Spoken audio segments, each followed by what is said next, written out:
আজকে আমি বানাবো পেয়ারা মাখা। প্রথমে পেয়ারাটা নিলাম, ছুরি দিয়ে কেটে নিলাম। এই যে দেখতে পাচ্ছ সবাই, লাল পেয়ারা কেটে নিলাম ভালো করে ছুরি দিয়ে।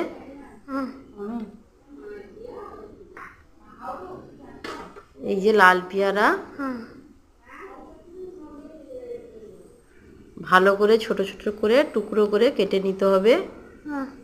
কেটে নিলাম। এই যে টুকরো করা, লবণ দিয়ে দিলাম, লবণ দিয়ে দিলাম, লঙ্কা গুঁড়ো দিয়ে দিলাম, লঙ্কা গুঁড়ো পরিমাণ মতো মাখিয়ে দিলাম, মাখিয়ে দিলাম। বন্ধুরা, এটা কেমন লাগলো কমেন্ট করে জানাবেন। আমাদের পেয়ারা মাখা